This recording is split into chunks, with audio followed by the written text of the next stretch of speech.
2047 కల్లా $3 trillion economy లక్ష్యంగా global summit జరుగుతుందన్నారు మంత్రి వివేక్ వెంకటస్వామి. సాయంత్రం గిగ్ వర్కర్లు, లేబర్ రిఫార్మ్స్ పై సెషన్ ఉందన్నారు.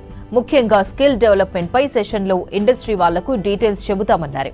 మౌలిక సదుపాయాల కల్పనతోనే రాష్ట్ర అభివృద్ధి సాధ్యమన్నారు మంత్రి వివేక్. తెలంగాణని షోకేస్ చేయాలి. ముఖ్యమంత్రి గారి ఒక ఆశ ఉన్నది, తెలంగాణ ఒక 3 ట్రిలియన్ ఎకానమీ కావాలి 2047లో. సో దాని గురించి ఈ రోజు నుంచే అందరినీ ఇన్వెస్టర్స్ని, ఫారెన్ డెలిగేట్స్ని పిలిపించి తెలంగాణ షోకేస్ చేసి ఈజ్ ఆఫ్ డూయింగ్ బిజినెస్ ఏదైతే తెలంగాణలో ఉందో దీన్ని మీరందరూ వాడుకోవాలి అని చెప్పి ఈ సమ్మిట్ పిలవడం జరిగింది. చాలామంది ఈరోజు ఈ సమ్మిట్కి వస్తున్నారు.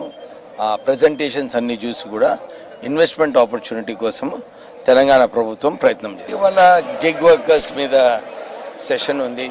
తర్వాత లేబర్ రిఫార్మ్స్లో ఏముంది, ఇక్కడ ఇన్వెస్టర్స్ వచ్చినప్పుడు వాళ్ళకు లేబర్ ఫ్రెండ్లీ ఉన్నట్టు మన తెలంగాణ లేబర్ డిపార్ట్మెంట్ ప్రొజెక్ట్ చేస్తుంది.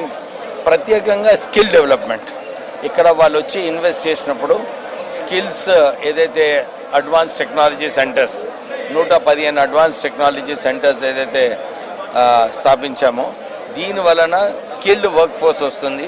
స్కిల్డ్ వర్క్ ఫోర్స్ వచ్చినప్పుడు వీళ్ళు ఇండస్ట్రీస్ పెట్టినప్పుడు వాళ్ళకి ఉపయోగపడుతుంది. తర్వాత మా దగ్గర టామ్కామ్ ఉన్నది. దీని ద్వారా ఇతర దేశాలలో ఎక్కడైతే వారికి స్కిల్ లేబర్ అవసరమో టామ్కామ్ ద్వారా మేము అక్కడ పంపించే ప్రయత్నాలు చేస్తున్నాము.